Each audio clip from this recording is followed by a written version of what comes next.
day, class. Welcome to today's mathematics lesson. In our previous lesson, we talked about variation. We looked at the types of variation, and the one we discussed last lesson was the direct variation. And today we shall look at the inverse variation. Let's look at the inverse variation. When two variables, say x and y, are related in such a way that whenever one variable increases, the other variable decreases in equal proportion, we say x and y are inversely related. That is, when x is increasing, then y will decrease. If x increases, let's say by 2, y will also decrease by 2 in equal proportion. Alright, x is inversely proportional to y is written as x is inversely proportional as 1 over y. That is the inverse. The inverse of a is 1 over a. The inverse of 2 is 1 over 2. This implies x is equals to 1 over yk, or we can say x is equals to k over y, where k is a constant of proportionality. Let's look at example. Let's take some examples. Example 1. If n varies inversely as n, and n is equals to 4 over 3 when n is equals to 9, what is the value of n when n is equals to 8? Solution. Okay, let's write this mathematically. We say that n varies inversely as n. So now let's introduce our constant. We have n is equals to k over n, where k is a constant. That is constant of proportionality. So now let's substitute the value given. N is given to us as 4 over 3, and n is given to us as 9. So we substitute it here. So we now have 4 over 3 is equals to k over 9. So what do we do? As usual, we cross multiply. So when we cross multiply, we have 3 times k will give us 3k is equals to 4 times 9 will give us 36. We are looking for the value of k, so we divide both sides by 3. Divide both sides by 3. 3 can go into 3. We are now left with k is equals to 3 into 36. Let's take it bit by bit. 3 can go into itself 1. 3 can go into 3 here 1, and 3 into 6 here is 2. So the value of k is 12. So once you get the value of your constant, make sure you write the relationship that exists between the two variables. The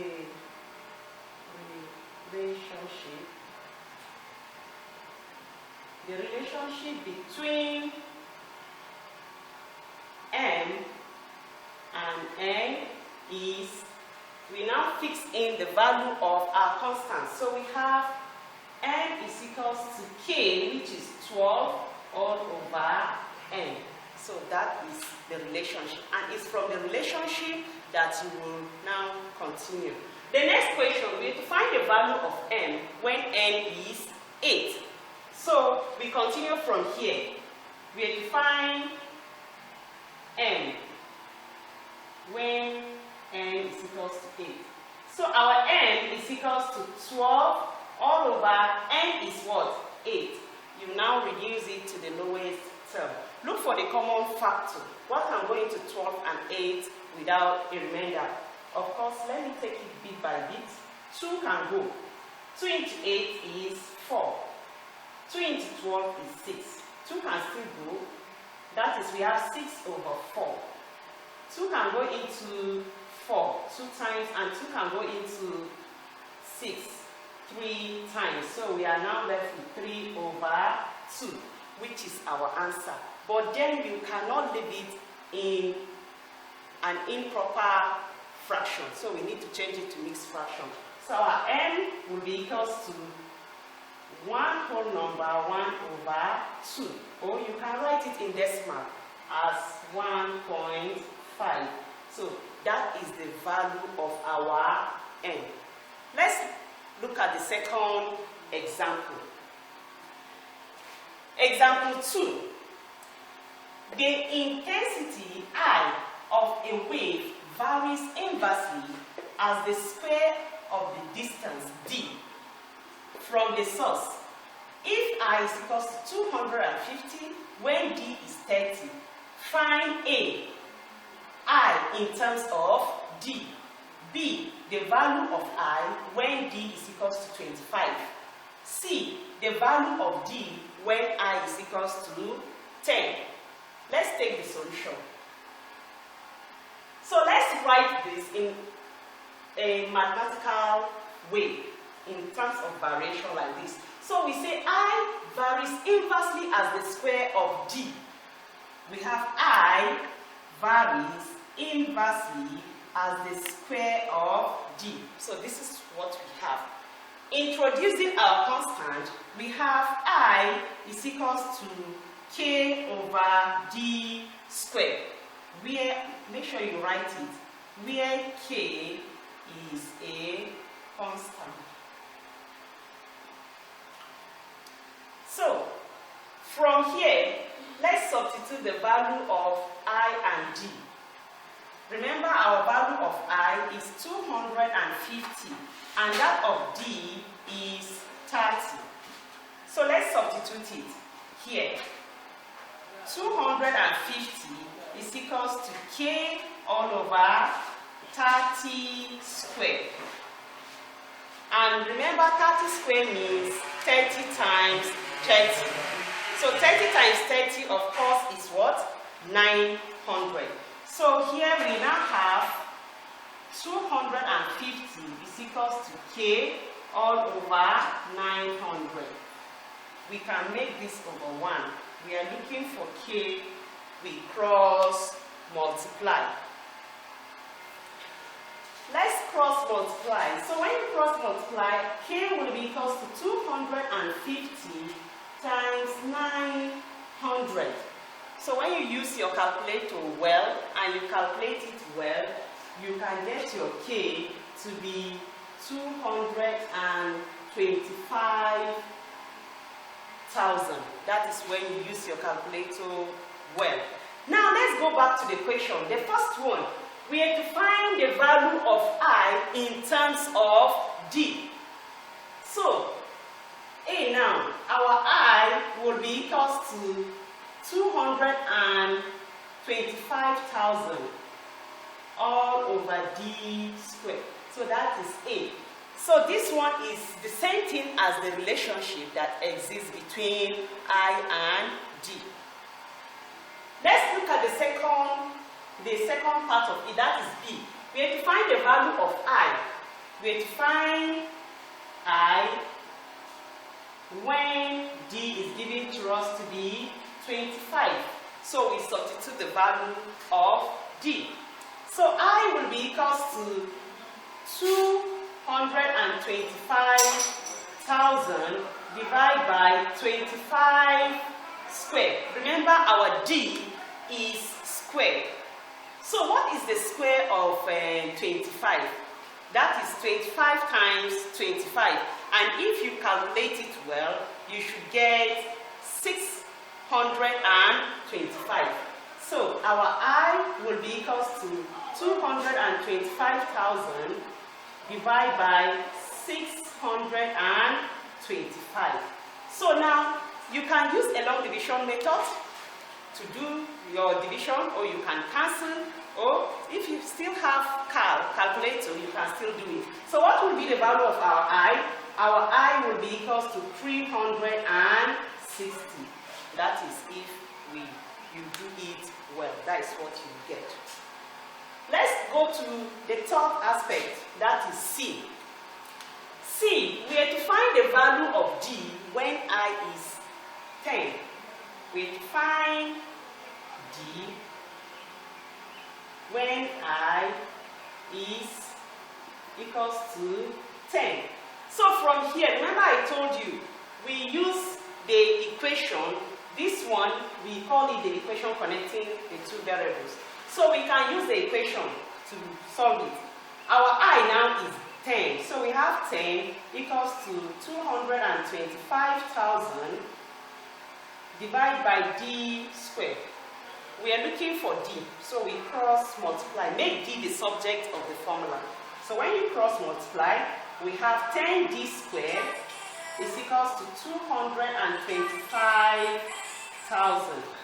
We divide both sides by 10. Divide both sides by 10.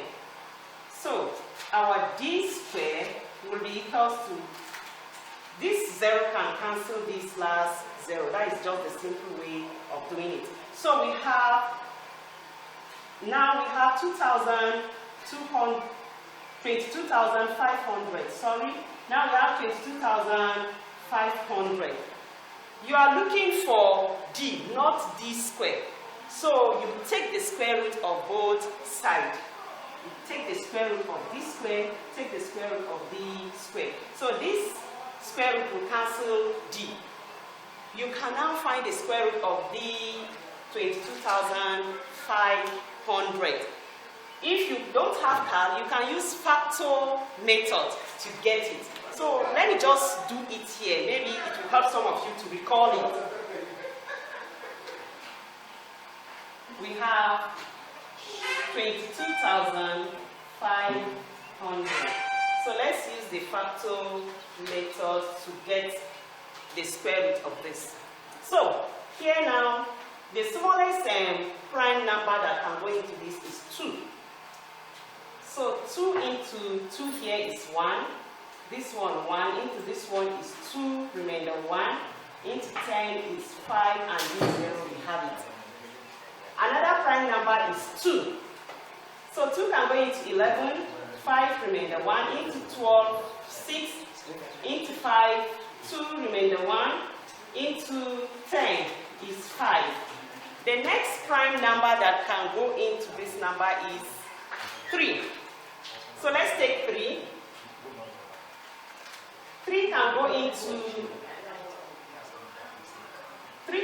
5. 1 remainder 2.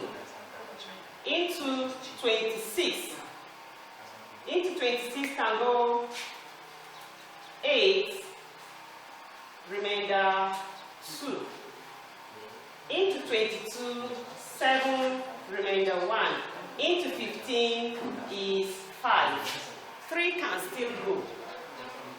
3 into 18 is 6. 3 into 7 is 2, remainder 1. Into 15 is 5. Now it's 5 that can go into this number. 5 into 6 here is 1, remainder 1. Into 12 is 2, remainder 2. Into 25 is 5. 5 still goes. 5 into 12 is 2, remainder 2. Into 25 is 5. 5 can still go. We have it 5, and 5 into itself is 1. So you can divide this one equally. So now we can now have 22500. The square root is the same thing as, I will divide this one. 2 times 3 times 5 times 5. Which is the same thing as 2 times 3 times 5 times 5.